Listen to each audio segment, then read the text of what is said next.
mistakes that you see people make in selling their business? If you were to pick one across the board of having seen tons of different founders kind of go through this process, is there anything that stands out? Does it tend to be emotionally just like not quite ready to do it, or is it something else around price mismatching on expectations, or anything that jumps out of like, just if you're going to do anything, avoid doing this as you enter a conversation like this? I think the biggest mistake, and it's a really interesting question. We all get comfortable, and a lot of the clients that we talk with, the potential clients, they've built a successful business and it's generating good cash flow, and it's providing well for their family, and they've got a nice lifestyle, and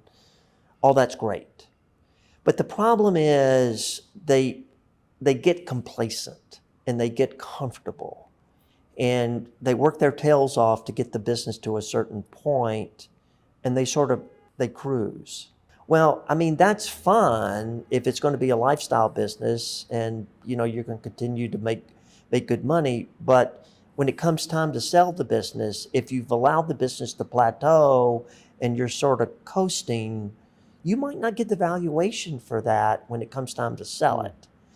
And so I would say, think longer term. Think about where you want this business to ultimately be, how that fits into your bigger financial plan. And, I have these conversations all the time. Look, I mean, this is a puzzle that we're putting together here. And there's the financial piece of the puzzle, and there's the lifestyle piece of the puzzle. And, in a perfect world, when you're ready to sell the business, for whatever reason, you've just reached that point, then everything fits together perfectly from a financial standpoint. Well, you've got to plan for that. And you've got some money squirreled away, you've got some money in a retirement plan, you've got some properties that you own, blah, blah, blah. You also need to think about, ultimately, what does the value of the business need to be? What am I going to net from that? How is that going to fit into a retirement strategy, if you will? And that part of the puzzle needs to fit together properly so that when you're ready to sell the business from a lifestyle standpoint, all the pieces of the puzzle are fitting together properly here in terms of the financial piece of the equation. And so don't take your foot off the gas and don't cruise for too long and then regret when it comes time to sell the business that you didn't think about how the sale and the value of the business and the net proceeds is going to fit into your larger financial plan. The hardest conversation I have, and it just breaks my heart, and unfortunately this happens. You've got a 68-year-old guy, a 70-year-old guy that comes to me and says, I'm ready to sell my business. And we do a valuation and we say, well, your business it's worth this. And he says, well, that's not enough. I can't sell it for that. I mean, if I sold it for that and I paid my taxes and I paid you, I'd only be left with this. And he said, what am I supposed to do? And, unfortunately, he's got to gear back up and he's got to grow it in order to hit his number, or he's got to keep working. Yeah. And so don't wait too long in order to really do the hard analysis and to create a plan so that, you don't have the energy to do what needs to be done to have a successful outcome for you. The irony of that is it's almost like running through the finish line in a race. It's like the delta of when you're most burned out and ready to move on potentially is when you need to run the hardest to Right. get through the finish line. Because Right. the difference of a business growing 20% versus 30% versus 40% versus 5%, difference in 10% free cash flow versus 40% free cash flow,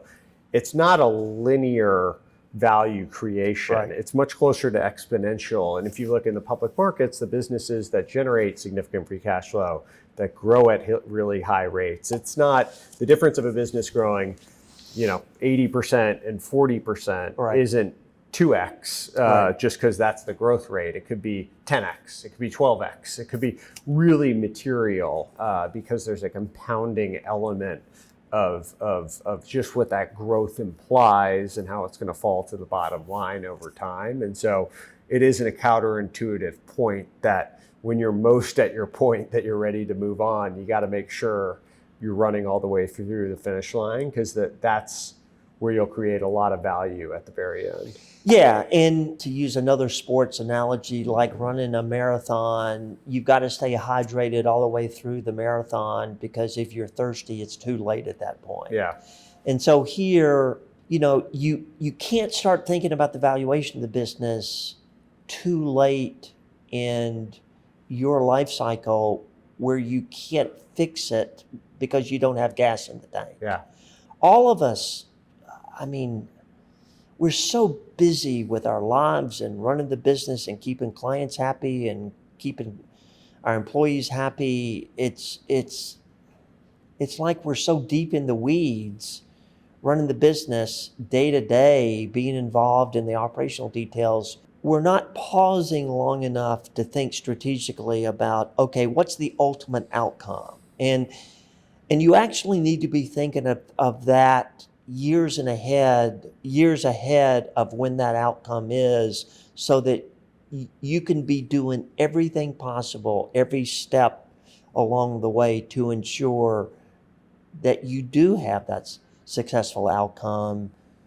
You do get the valuation, and it all, this puzzle comes together the way it needs to come together.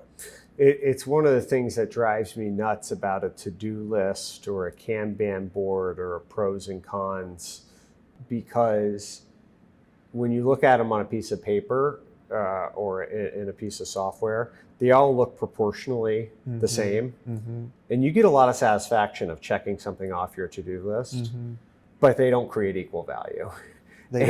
And doing the simple thing that's easy to cross off the list might feel really satisfying, but staying focused on what actually is going to be the needle mover of the value, it might look the same on whatever piece of software you're looking at, but it really should be proportionally weighted 100 times the size in the font, because growing the business by 10% is going to be the one that, or an incremental 10% is going to be what's going to create 50% more value, or whatever the number is.